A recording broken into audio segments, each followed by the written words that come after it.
بسم اللہ الرحمن الرحیم۔ بچوں، جیسا کہ آپ جانتے ہیں کہ فہم دین کورس کا سلسلہ یہ زور و شور کے ساتھ جاری ہے، تو اس کورس میں آپ کو مختلف 3 موضوعات پر پڑھایا جا رہا ہے۔ ان میں سے ایک موضوع عقائد و عبادات پر بھی مشتمل ہے۔ تو آپ کی جو کتاب ہے عقائد و عبادات، اس کا جو پہلا چیپٹر ہے وہ ہے مذاہب کا بیان۔ تو مذاہب کے بیان میں جو سوال آیا ہے تورات کے متعلق، تو آج ہم اس پر تفصیلی گفتگو کریں گے۔ آپ کی کتاب میں سوال آیا ہے کہ تورات کا تعارف بیان کریں، تو کتاب میں تو بڑے مختصر طریقے کے ساتھ اس کا تعارف بیان کیا گیا، لیکن آج کی اس نشست میں میں تفصیلی طور پر جو تورات ہے اس کا تعارف میں بیان کروں گا، تو توجہ کے ساتھ آپ نے ساری گفتگو کو سننا ہے۔ چلیں آتے ہیں تورات کے تعارف کی طرف۔ تو تورات، تفسیر ابن کثیر کے مطابق حضرت موسیٰ علیہ السلام ان پر 11 کتابیں نازل ہوئیں، اور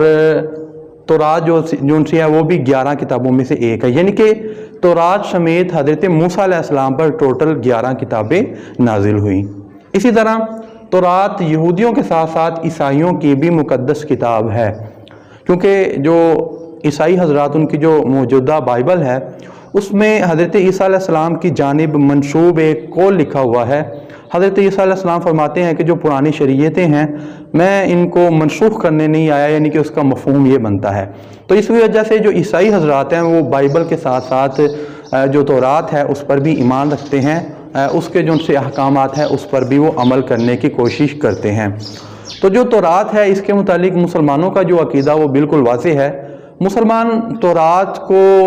اللہ تعالیٰ کی نازل کردہ کتاب مانتے ہیں، اور وہ یہ عقیدہ رکھتے ہیں کہ جس وقت اللہ تعالیٰ نے تورات کو نازل کیا تھا اس وقت وہ بالکل حق کلام تھا، تحریف و تبدل سے بالکل پاک تھا، اور اس پر ایمان لانا لازم تھا۔ لیکن جس طریقے کے ساتھ زمانہ گزرتا گیا، وقت گزرتا گیا، تو چونکہ قرآن پاک کے طرح جو دیگر آسمانی کتابیں تھیں ان کی حفاظت کا ذمہ اللہ تعالیٰ نے خود نہیں لیا تھا، تو اس کا نتیجہ کیا نکلا کہ جو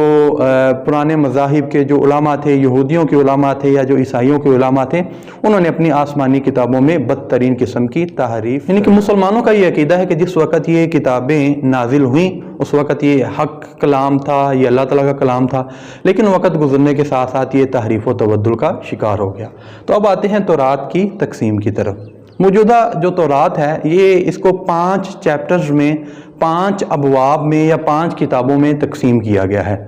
پہلی کتاب ہے کتاب پیدائش، دوسری ہے کتاب خروج، تیسری کتاب احبار، چوتھی کتاب اعداد، اور 5ویں کتاب استثناء۔ تو اب اس کی میں جو تفصیل ہے اس کی طرف آتا ہوں۔ پہلی جو کتاب ہے کتاب پیدائش، اس کتاب پیدائش میں حضرت آدم علیہ السلام سے لے کے حضرت یوسف علیہ السلام تک کی تخلیق کے جو واقعات ہیں ان کو بیان کیا گیا، یعنی کہ انبیاء علیہ السلام ان کی جو تخلیق ہے ان کے جو واقعات ہیں اس کو ذکر کیا گیا۔ دوسری کتاب ہے کتاب الخروج، اس میں حضرت موسیٰ علیہ السلام کے متعلق جو واقعات ہیں ان کو بھی تفصیل بیان کیا گیا ہے، یعنی کہ حضرت موسیٰ علیہ السلام کا وہ فرعون کہ محل میں اس کا جو ہے بڑھنا، پھر مصر سے آپ کا ہجرت کرنا، دوبارہ آپ کا مصر میں آنا، پھر مصر سے بنی اسرائیل کی کثیر تعداد کا لے کے وہاں سے آپ کا ہجرت کرنا، پھر دریائے نیل کا واقعہ۔ تو حضرت موسیٰ علیہ السلام کی زندگی سے جتنے بھی ریلیٹڈ واقعات ہیں تقریباً وہ ہم کو کتاب الخروج میں مل جاتے ہیں۔ تو تیسرا چیپٹر ہے کتاب الاحبار۔ کتاب الاحبار میں قربانی کے جو مسائل، حلال و حرام و دیگر جو مذہبی احکامات ہیں اس کو بیان کیا گیا ہے، یعنی کہ اس تیسرے چیپٹر میں جو یہودیوں کے جو فقہی مسائل ہیں ان پر بحث کی گئی ہے، فقہی مسائل کو تفصیل کے ساتھ بیان کیا گیا ہے۔ تو چوتھا چیپٹر ہے اعداد، کتاب الاعداد۔ کتاب الاعداد میں بنی اسرائیل اس کی جو مختلف شاخیں ہیں یا ان کے جو قبائل ہیں یا ان کے قبائل کے جو افراد ہیں ان کے متعلق جو تفصیلی گفتگو کی گئی ہے ان کے تعارف کو بیان کیا گیا ہے۔ اسی طرح جو 5واں اور آخری باب وہ ہے کتاب الاستثناء۔ کتاب الاستثناء میں یہودی مذہب کے جو اصول ہیں، جو مذہبی قوانین ہیں ان کو بیان کیا گیا ہے، اور جو یہودی علماء ہیں وہ اکثر اپنے جو اصول وغیرہ وہ جس چیپٹر سے اخذ کرتے ہیں وہ ہے کتاب الاستثناء، اور کتابُ الاستثناء یہ ایک ایسا چیپٹر ہے کہ اس میں ابھی بھی حضور صلی اللہ علیہ وآلہ وسلم کے متعلق حضرت موسیٰ علیہ السلام نے یہودیوں کو جو حکم دیا تھا وہ ابھی بھی اس چیپٹر میں موجود ہے، لیکن جو یہودی حضرات ہیں وہ شروع سے لے کے ان کی ایک جو عادت ہے ہٹ درمی کرنا، اس کا مظاہرہ کرتے ہوئے وہ ابھی بھی حضور صلی اللہ علیہ وآلہ وسلم کی نبوت کو تسلیم نہیں کرتے۔ تورات، موجودہ تورات جو ہے یہ اس کے کچھ ایسے احکامات ہیں جو کہ قرآن پاک کے ساتھ مطابقت رکھتے ہیں۔ تو احکامات کون کون سے ہیں، اس کی تفصیل جاننے کے لیے آپ تبیان القرآن، جو کہ علامہ غلام رسول سعیدی صاحب رحمۃ اللہ علیہ ان کی تصنیف ہے، آپ اس کی جلد اول کا مطالعہ کریں۔ اس میں علامہ غلام رسول سعیدی صاحب انہوں نے تفصیل کے ساتھ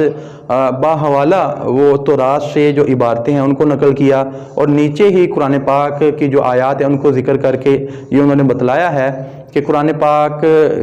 کا فلاں مقام کے ساتھ جو تورات ہے وہ ابھی بھی اس کی تصدیق کرتی ہے۔